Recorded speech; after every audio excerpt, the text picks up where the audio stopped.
اس ترجمۃ الباب اور روایت الباب کے اوپر 5 بحثیں بیان کی جائیں۔ پہلی بحث ہے ائمہ سیاستہ کے تراجم اور ان کی روایت۔ دوسری بحث ہے تراجم روات، راویوں کے حالات۔ تیسری بحث ہے قول قائمن کے بارے میں احادیث کا تعارض اور اس کی توجیحات۔ چوتھی بحث ہے مسئلۃ الباب میں ائمہ کے مذاہب، اور 5ویں بحث ہے تقریب احادیث۔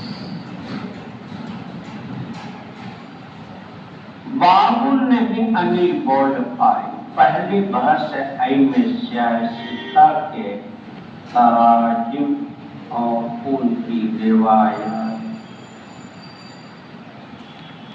یہ سمجھیے کہ حضرت امام ترمذی نے 9 صفحہ پر یہ باب قائم کیا ہے اور حضرت عائشہ رضی اللہ تعالی عنہ کی روایت ذکر کی ہے۔ حضرت امام بخاری، امام مسلم اور امام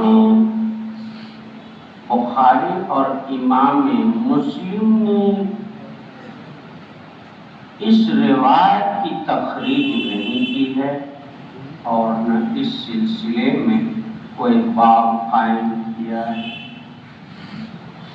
امام نسائی نے، امام ابو داؤد نے 7ویں صفحہ پر باب قائم کیا ہے اور حضرت عائشہ، حضرت حذیفہ رضی اللہ تعالیٰ عنہ کی جو آگے روایت ہے اس کو ذکر کیا ہے۔ امام نسائی نے 6 صفحہ پر باب البول فی البیت جالسا قائم فرمایا اور حضرت عائشہ، حضرت حذیفہ رضی اللہ تعالی عنہ کی روایت کو ذکر کیا ہے اور اس سلسلے میں کئی باب قائم کیے۔ حضرت امام ابن ماجہ نے 26ویں صفحہ پر باب فی البول قاعدا کا باب قائم کیا ہے اور 3 روایتیں ذکر کی ہے، حضرت عائشہ، عبداللہ ابن عمر اور حضرت جابر رضی اللہ تعالیٰ۔ امام طحاوی نے حضرت عائشہ رضی اللہ تعالیٰ عنہ کی روایت کو ذکر کیا ہے۔ دوسری بحث ہے تراجم روات، راویوں کے حالات۔ یہاں پر 5 راوی ہیں جن میں سے 4 راویوں کے حالات بیان کرنے۔ ایک ہے علی بن حجر، علی بن حجر۔ حافظ ابن حجر اسقلانی ان کے سلسلے میں فرماتے ہیں علی بن حجر ابن ایاس السعدی المروزی، علی بن حجر ابن ایاس السعدی المروزی، نزیل بغداد، یہ جو ہے بغداد میں شروع میں رہے، ثم المرو، اور اس کے بعد مرو کی طرف منتقل ہو کر کے بود و باش اختیار کیا ہے۔ ابن حجر فرماتے ہیں ثقۃ حافظ، یہ ثقہ ہیں اور حافظ حدیث ہیں، 30ویں صدی کے مشہور محدث ہیں۔ امام بخاری، امام مسلم، امام ترمذی اور امام نسائی کے استاد ہیں۔ 144 ہجری میں ان کی وفات ہوئی ہے۔ دوسری راوی ہے شریک، یہ شریک ابن عبداللہ النخعی الکوفی ہیں، شریک ابن عبداللہ النخعی الکوفی۔ القاضی بواسط، شہر واسط کے یہ قاضی تھے، ثم الکوفہ، پھر اس کے بعد کوفہ شہر کے قاضی بنائے گئے۔ ان کی کنیت ابو عبداللہ ہے۔ ابن حجر نے فرمایا صدوق یخطی کثیرا، یہ صدوق ہیں، سچے ہیں، لیکن بہت زیادہ روایت کے بیان کرنے میں غلطیاں کرتے ہیں، بہت زیادہ غلطیاں کرتے ہیں۔ کیوں؟ تغیر حفظه منذ ولی القاضی بالکوفہ، جب یہ کوفہ کے قاضی بنائے گئے تو اس وقت ان کا حافظہ بگڑ گیا تھا۔ کوفہ کے قاضی بننے کے بعد کیا ہوا؟ ان کا حافظہ بگڑ گیا تھا۔ ابن حجر فرماتے وَكَانَ عَابِدًا فَاضِلًا عَادِلًا شَدِيدًا عَلَى أَهْلِ الْبِدْعَ، یہ عابد، فاضل اور عادل اور بدعت کے خلاف کرنے پر بہت سخت آدمی تھے، بدعت کے خلاف تھے۔ من الثامنہ، 8واں طبقہ کے راوی ہیں، 77 یا 78 177 یا 178 ہجری میں ان کی وفات ہوئی۔ تیسرے راوی ہیں مقداد ابن شریح، دیکھ رہے ہیں، مقداد ابن شریح ابن حانی ابن یزید الحارثی الکوفی، مقداد ابن شریح ابن حانی ابن یزید الحارثی الکوفی۔ ابن حجر فرماتے ثقۃ من السادسہ، چھٹے طبقہ کے ثقہ راویوں میں سے۔ چوتھے راوی ہیں شریح،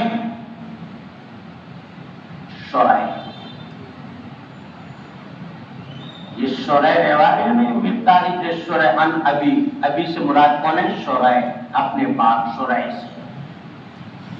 یہ شریح ابن حانی ابن یزید الحارثی المدلجی، مزجج،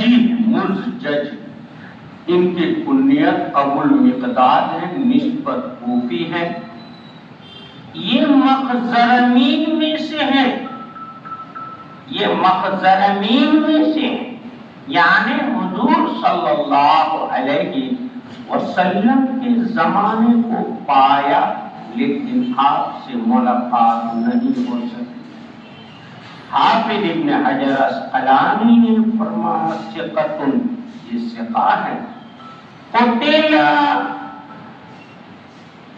مع ابن ابی بکر السجستانی، یہ ابو بکر السجستانی کے ساتھ شہید کیے گئے تھے۔ تیسری بحث ہے قول قائمن کے بارے میں روایات کا تعارض اور اس کی توجیحات۔ دیکھیے حضرت امام ترمذی رحمت اللہ علیہ نے قول قائم اور قائد کے سلسلے میں روایت مختلف، حضرت امام ترمذی نے یہاں پر 2 باب قائم کیا ہے۔ کتنے باب قائم کیے؟ 2 باب۔ پہلا باب تو قائم کر نہیں قول قائم، کھڑے ہو کر کے پیشاب کرنے کی ممانعت کے بیان، نہیں کے بیان، اور دوسرا باب قائم کر رہے باب ما من الرخصۃ فی ذلک، یعنی کھڑے ہو کر کے پیشاب کرنے کی اجازت کے بیان، کھڑے ہو کر کے پیشاب کرنے کی اجازت اور اباحت کے بیان، 2 باب ہیں۔ پہلے باب میں حضرت جو ہے عائشہ رضی اللہ تعالی عنہ کی روایت ذکر کر رہے ہیں. حضرت عائشہ فرماتی ان عائشہ قالت من حدثکم ان النبی صلی اللہ علیہ وسلم کان یقول قائما فلا تصدقوه ما کان یقول الا قائما. حضرت عائشہ کیا فرما رہی ہے؟ غور کیجیے گا جناب. حضرت عائشہ رضی اللہ تعالیٰ عنہ فرماتی ہیں کہ اگر کوئی شخص تم سے یہ بیان کرے کہ حضور صلی اللہ علیہ وسلم کھڑے ہو کر کے پیشاب کرتے تھے، تم ان کی بات کی تصدیق مت کرو. آپ جو ہے بیٹھ کر کے ہی پیشاب کرتے تھے. ماں کانا یہ بولو کبھی نہیں پیشاب کرتے تھے اللہ قائل، مگر بیٹھ کر کے ہی. کھڑے ہو کر پیشاب نہیں کرتے تھے، بیٹھ کر کے ہی پیشاب کرتے تھے. لہٰذا اگر کوئی کہے کہ اللہ وسلم کھڑے ہو کر پیشاب کرتے تھے تو تم ان کی بات کی تصدیق مت کرو. کون کہہ رہی ہے؟ عائشہ. یہ روایت اس سے معلوم ہوتا ہے کہ کھڑے ہونے ہو کر کے پیشاب کرنے کی نفی ہو رہی ہے اس روایت. اور آگے حضرت حذیفہ رضی اللہ تعالی عنہ کی روایت آگے باب میں ان حذیفہ ان رسول اللہ صلی اللہ علیہ وسلم اتا صباحۃ قوم فبال علیہ قائما. حضرت حذیفہ رضی اللہ تعالی عنہ ارشاد فرماتے ہیں کہ حضور صلی اللہ علیہ وسلم قوم کی کوڑی پر آئے، جہاں کوڑے کوارے ڈالے جاتے ہیں اس قوم کی کوڑی پر آئے اور آپ نے اس کوڑی کے اوپر کھڑے ہو کر کے پیشاب کیا. کھڑے ہوئے پیشاب کرنے کے لیے. فاتیت بوضو، اور میں استنجا کے لیے پانی لایا تاکہ آپ دھوئے. استنجا وضو سے مراد یہاں پر کیا ہے؟ استنجا کے لیے پانی لایا اور لا کر کے آپ کے پاس رکھ دیا. آپ کھڑے ہوئے پیشاب کرنے کے قوم کی پوری کی طرح. اور پانی رکھ کر کے فضحت تو لے اتاخران، اور میں پانی رکھ کر کے پیچھے ہٹنے لگا تاکہ آپ اکیلے پیشاب کریں. لیکن آپ صلی اللہ علیہ وسلم نے مجھے بلایا، کہے پاگو مت، میری ایڑی کی طرف اس طرف رک کر کے کھڑے ہو جاؤ تاکہ پتہ ہو جائے. میری ایڑی کے پاس میں اس طرف رک کر کے کھڑے ہو تاکہ کیا ہو جائے؟ پتہ ہو جائے. آپ نے پیشاب فرمایا اور اس کے بعد وضو کیا اور اپنے دونوں موزے پر مسح کیا. روایت کی وضاحت بعد میں کریں گے جب دوسرا باب آئے گا. یہاں پر یہ سمجھیے کہ حضرت عائشہ رضی اللہ تعالی عنہا کی روایت سے معلوم ہوتا ہے کہ آپ کھڑے ہو کر کے پیشاب کبھی بھی نہیں کرتے تھے.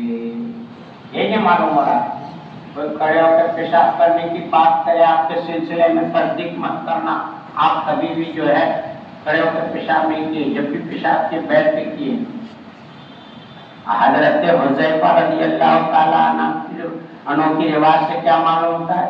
قوم کی کوڑی پر آپ نے کھڑے ہو کر پیشاب کیا ہے. ان دونوں روایت ہو گیا تعارض. ایک روایت سے معلوم ہوتا ہے کہ آپ نے کھڑے ہو کر پیشاب کبھی نہیں کیا، اور دوسری روایت سے معلوم ہوتا ہے کہ آپ نے کھڑے ہو کر کے پیشاب کیا. ایک روایت سے کھڑے ہو کر کے پیشاب کرنے کی نفی ہو رہی ہے، دوسری روایت سے کھڑے ہو کر کے پیشاب کرنے کا اس بات ہو رہا ہے. روایت میں تعارض ہو گیا. اسی تعارض کے لیے حضرت امام ترمذی نے دو باب قائم کر کے دونوں روایت کو بیان.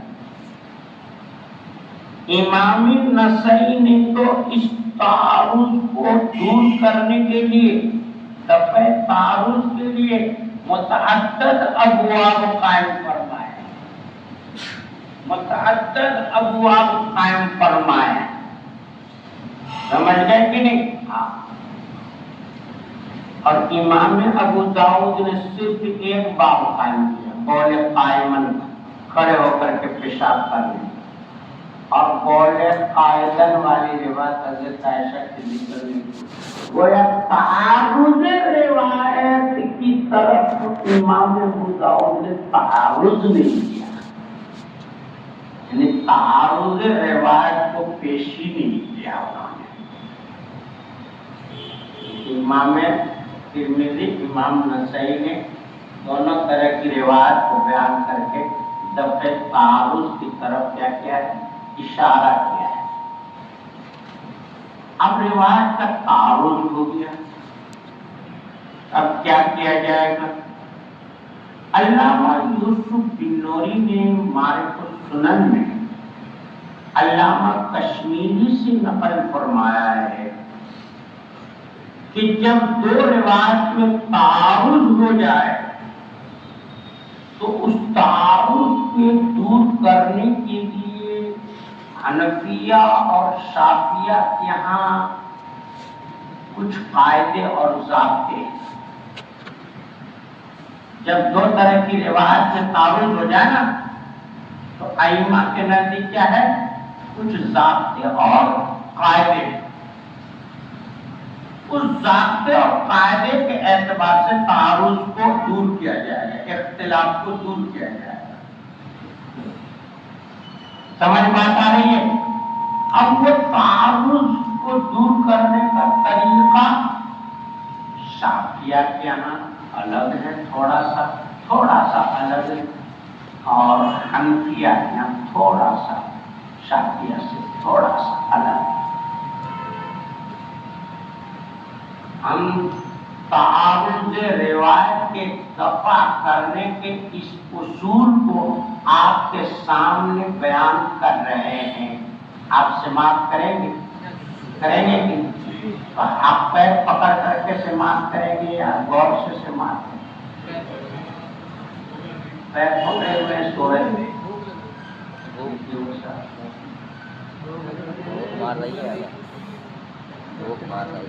ہم ایک مرتبہ بیان کر دیں گے تو پھر دوبارہ بیان نہیں کریں گے پورے سال میں.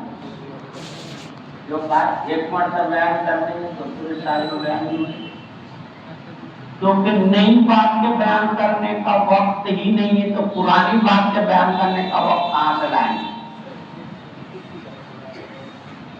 نئی بات کے بیان کرنے کا جب وقت نہیں ہے تو پرانی بات کو بار بار بیان کر کے ٹائم پاس کرنے کا کیا مطلب ہوتا ہے؟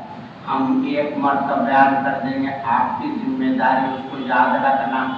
اور جب وہ تعارض والی بات آئے گی ہم کہیں گے اس سے پہلے بیان کیے ہیں، آپ لوگ جو ہے سن چکے ہیں، اس قاعدے کو یہاں لائیے گا.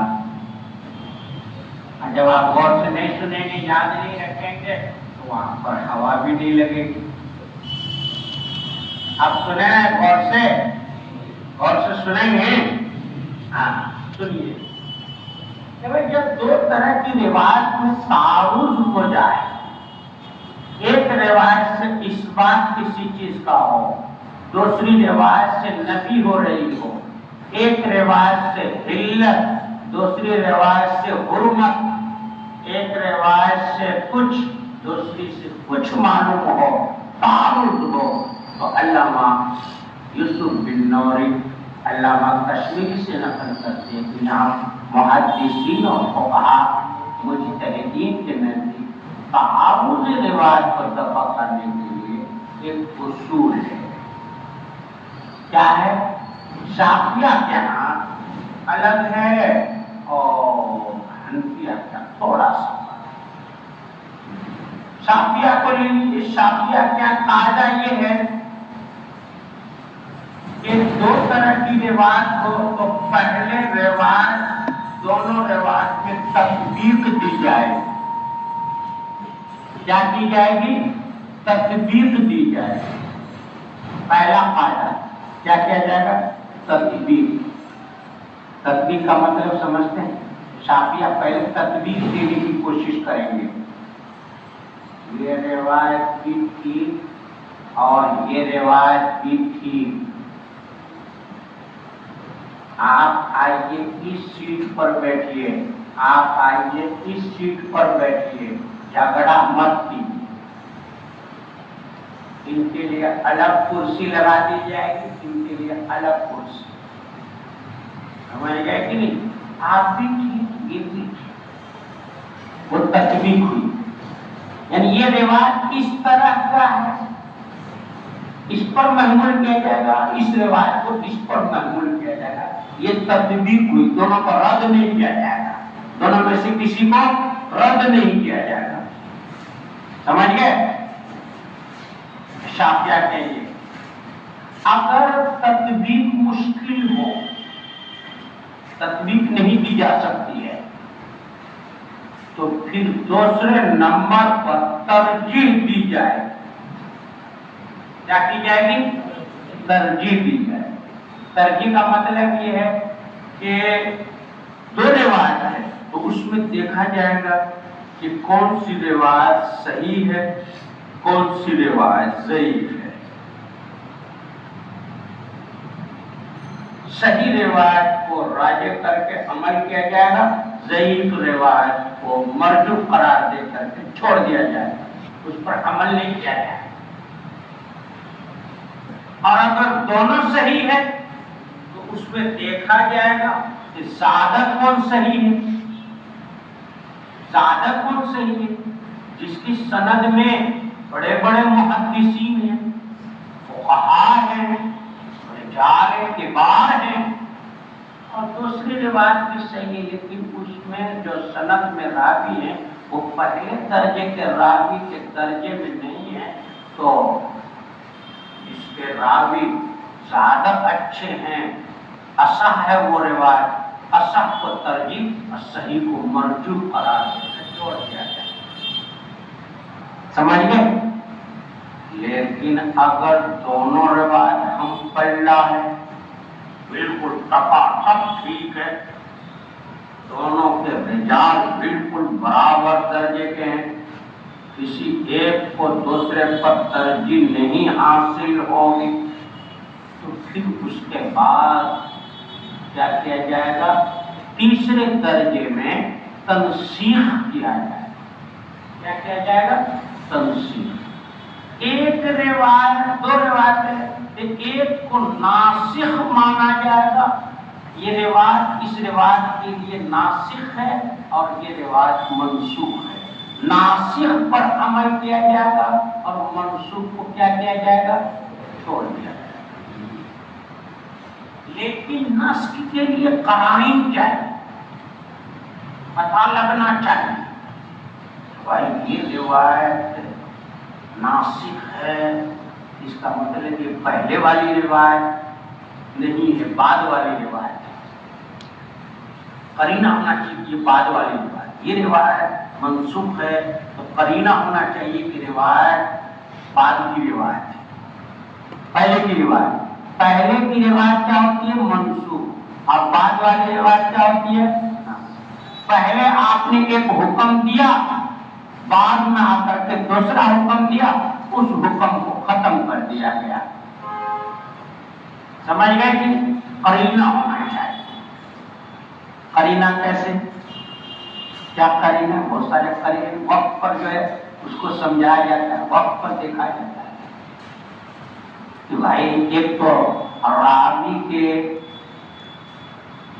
اسلام قبول کرنے کے زمانے کو دیکھا جاتا ہے کہ بھائی یہ راوی جو ہیں حضور صلی اللہ علیہ وسلم کے پاس آئے تھے وقت کی شکل میں, شروع زمانے میں, اس وقت آپ نے یہ بات بتلائی, دوبارہ اس راوی کا آنا منقول نہیں, لہذا وہ شروع کی بات تھی, اور یہ راوی بعد میں اسلام قبول کیے, لہذا یہ روایت حضور صلی اللہ علیہ وسلم سے انہوں نے بعد میں سنی ہے, لہذا یہ بعد کی روایت ہوگی, یہ ناسخ بن جائے گی اس روایت کے لیے. سمجھ گئے کہ نہیں سمجھ گئے؟ لیکن تقدم زمانی اور تأخر زمانی سے روایت کو منسوخ بھی نہیں کیا جاتا ہے، ناسخ بھی نہیں مانتا ہے، اس میں بہت باریکی بات ہے۔ حضرت ابو ہریرہ جو ہے تاخر اسلامی، بعد میں اسلام قبول کی، سن 7 ہجری میں اسلام قبول کی، اور صحابہ میں سب سے پہلے نمبر کے محدث ہیں، ان سے زیادہ کسی کے پاس روایت نہیں، لیکن حضرت ابو ہریرہ جو ہے بعد میں اسلام قبول کی، لیکن وہ روایت بیان کرتے کہ ابتدا وہی والی بات، ہجرت سے پہلے والی بات کو بھی بیان کرتے، تو کسی صحابی سے سن کر کے بیان کی، کسی صحابی، تو اس میں دیکھنا پڑے گا، بہت گہری بات ہوتی ہے۔ یہ حدیث کے فن میں ایک فن ہے نسخ کا، سمجھ گئے، بہت بھاری فن ہے۔ حدیث کے 99 فنون معاصر، اسماء رجال، قلت حدیث، ذوق حدیث، ناسخ منسوخ، فقہی اجتہاد، 100 فن ہیں اس کے۔ حاکم ابو عبداللہ نیشاپوری نے معارف الحدیث میں علم حدیث کی 100 فنون بیان، فقہ ایک فن، نو ایک فن، صرف ایک فن، لیکن علم حدیث 100 فن، اس میں ایک فن ناسخ منسوخ کا بھی ہے، اس کو دیکھنا پڑتا ہے، علت نکالنی پڑتی ہے، زمانے کو دیکھنا پڑتا ہے، تب ایک کو ناسخ دوسرے کو منسوخ مانا جائے گا۔ جب میں آگے بیان کروں گا ناسخ منسوخ کا، حنفیہ کہتے ہیں میری روایت ناسخ، شافعیہ کہتے ہیں میری روایت ناسخ، اس وقت جھگڑا ہوتا ہے، اس وقت جھگڑے کے اعتبار سے بیچ میں فیصلہ کرنا پڑتا ہے، جناب یہ روایت ناسخ اس اعتبار سے ہے، یہ روایت ناسخ نہیں ہوگی، اس کی یہ وجہ ہے، وہ سب جو ہے آگے آئے گی بات، جھگڑا والی بات، بحث والی بات، وہاں پر ہم بیچ میں قاضی بنیں گے اور دونوں کے درمیان فیصلہ کرنے والے ہوں گے انشاءاللہ۔ کیا قاضی، یعنی یہ کہ ہم جو ہے لوگوں کی بات کو نقل کر کے آپ کو سمجھانے کی کوشش کریں، سمجھ گئے؟ تو شافعیہ کے نزدیک پہلے کیا کہا جائے گا؟ تطبیق دی جائے گی، اگر تطبیق نہیں چل رہی ہے تو کیا ہوگی؟ ترجیح دی جائے گی، اگر ترجیح بھی نہیں چلتی ہے تو پھر کیا دی جائے گی؟ تنسیخ، ناسخ مانا جائے گا۔ اور اگر نسخ کا بھی احتمال نہیں ہے، پتہ ہی نہیں چل رہا کون ناسخ ہے کون منسوخ ہے، دونوں روایات میں جو ہے تعارض ہو رہا ہے، تو پھر آخری والا قاعدہ لایا جائے گا، اذا تعارض فساقا، جب جھگڑا ہو جائے، تعارض ہو جائے اور اس تعارض کو دور نہ کیا جائے تو دونوں روایات کو ثابت مان لیا جائے، تساقط کا اعتبار ہوگا، آخری درجے کسی پر عمل نہیں ہوگا، پھر قیاس کی طرف چلنا پڑے گا۔ فقہا کا قیاس کیا کہتا ہے؟ فقہا کا قیاس کیا کہتا ہے؟ جب دونوں روایت میں تعارض ہے اور وہ تعارض نہ تو تطبیق سے جو ہے حل ہو رہا اور نہ ترجیح سے حل ہو رہی اور نہ وہ جو ہے تنسیخ سے حل ہو رہا ہے، تو پھر دونوں روایت تو ثابت مان لو، دونوں میں کسی پر عمل نہیں ہوگا، فقہا کے اجتہاد کی طرف، قیاس کی طرف چلنا ہے، سمجھ لیں گے؟ یہ تو شافعیہ کیا ہے۔ حنفیہ کیا ہے؟ شافعیہ نے پہلے کس کو مقدم کیا؟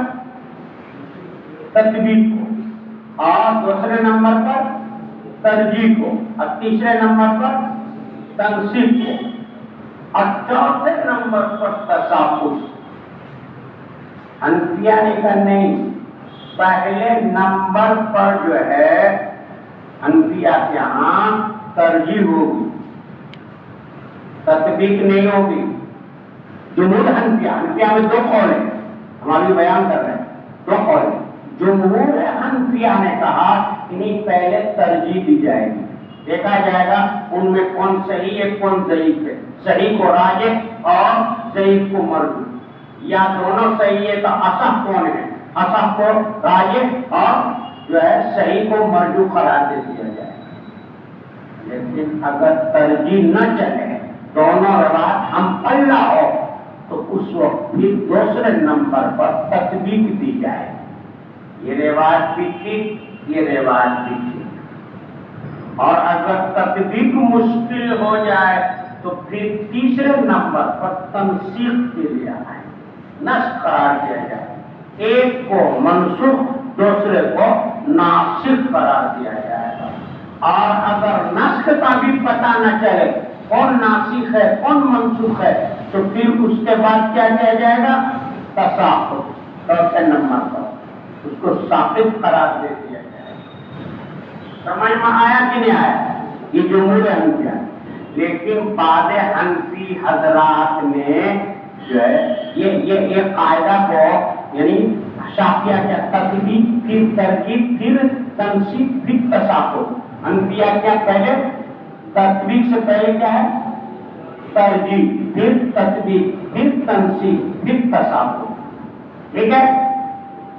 اس قاعدہ کو بیان کیا ہے امام غزالی نے اپنی کتاب المستصفیٰ کے اندر. امام غزالی کی کتاب ہے المستصفیٰ، میں اس میں بیان کیا ہے. اور اسی طریقے سے اس قاعدہ کو حضرت شاہ ولی اللہ محدث دہلوی نے اپنی کتاب المصفیٰ میں بھی وضاحت کے ساتھ تحریر فرمایا. یعنی شافعیہ اور حنفیہ کے قاعدے کو کہ بھائی پہلے شافعیہ میں بولو نا جلدی جلدی بولو نا ہم کو پاس تطبیق پھر ترجیح پھر تنسیخ پھر.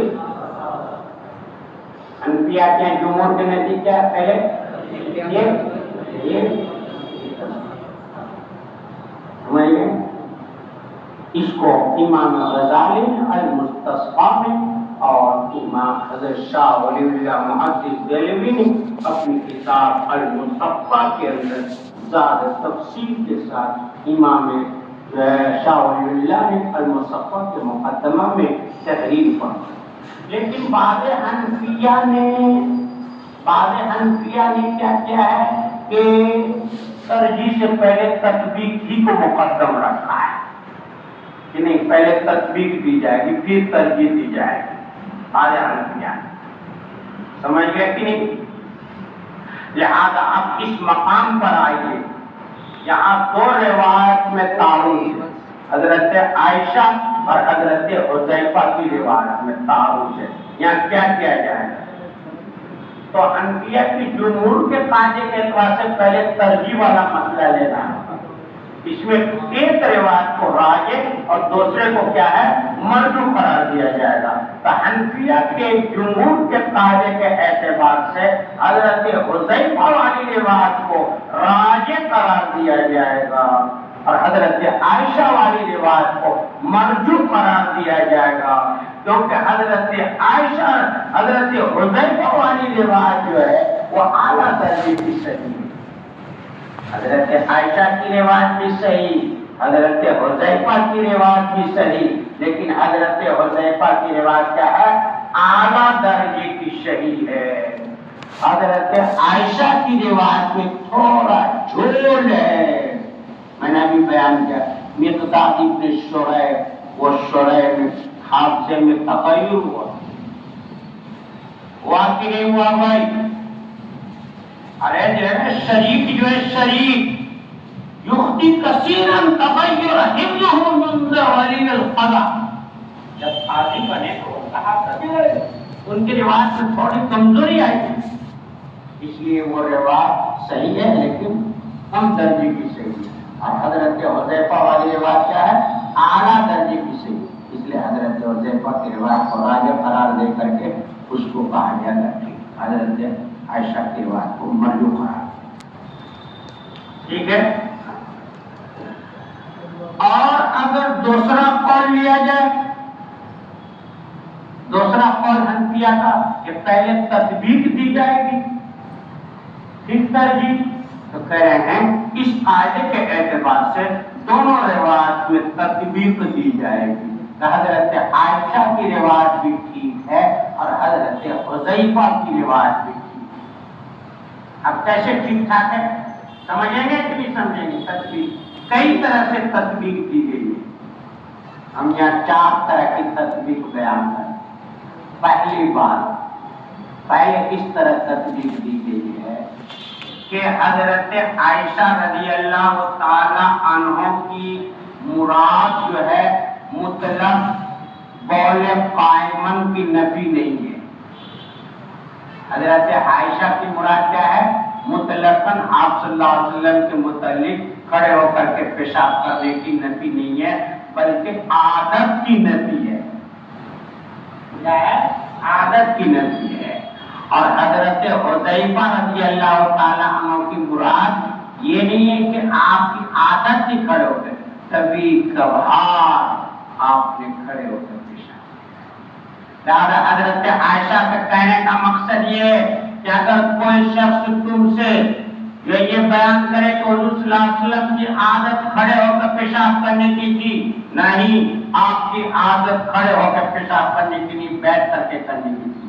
آپ کا بھی کبھار جو ہے آپ نے کھڑے ہو کر کسی وجہ سے عذر کی وجہ سے کیا ہے تو وہ الگ بات ہے جس کو حضرت حذیفہ بیان کرتے ہیں. سمجھ گئے؟ یہ عادت کی نفی ہے اور یہ کبھی کبھار کی بات، دونوں روایت.